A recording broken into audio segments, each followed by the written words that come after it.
नमस्कार दोस्तों, राधे राधे। आज मैं आपको जगन्नाथ भगवान की कहानी सुनाने जा रही हूँ।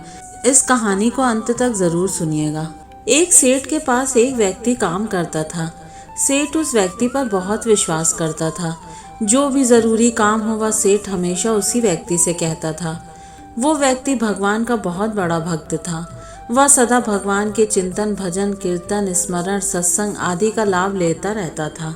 एक दिन उस भक्त ने सेठ से श्री जगन्नाथ धाम यात्रा करने के लिए कुछ दिन की छुट्टी मांगी। सेठ ने उसे छुट्टी देते हुए कहा, भाई, मैं तो हूँ संसारी आदमी, हमेशा व्यापार के काम में व्यस्त रहता हूँ, जिसके कारण कभी तीर्थ गमन का लाभ नहीं ले पाता। तुम जा ही रहे हो तो यह लो 100 रुपए, मेरी ओर से इसे श्री जगन्नाथ प्रभु के चरणों में समर्पित कर देना।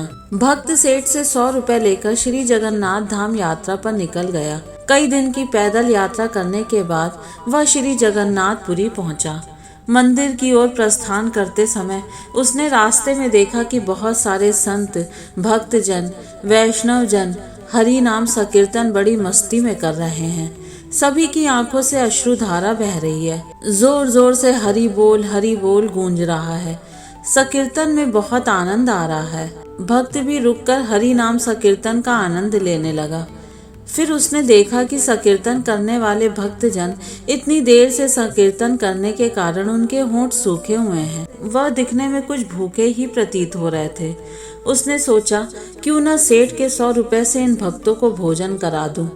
उसने उन सभी को 100 रुपए में से भोजन की व्यवस्था कर दी।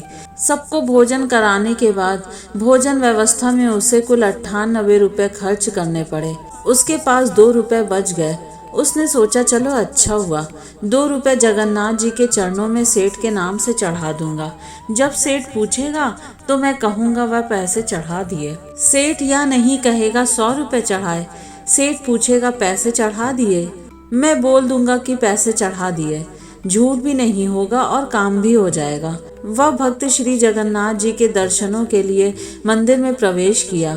श्री जगन्नाथ जी की छवि को निहारते हुए अपने हृदय में उनको विराजमान कराया। अंत में उसने सेठ के 2 रुपए श्री जगन्नाथ जी के चरणों में चढ़ा दिए और बोला, यह 2 रुपए सेठ ने भेजे हैं। उसी रात सेठ के पास स्वप्न में श्री जगन्नाथ जी आए और बोले, सेठ, तुम्हारे 98 रुपए मुझे मिल गए हैं। यह कहकर श्री जगन्नाथ जी अंतर ध्यान हो गए। सेठ सोचने लगा, मेरा नौकर बड़ा ईमानदार है, पर अचानक उसे क्या जरूरत पड़ गई थी। वह 2 रुपए भगवान को कम चढ़ाया। उसने 2 रुपए का क्या खा लिया, उसे ऐसी क्या जरूरत पड़ी। ऐसा विचार सेठ करता रहा।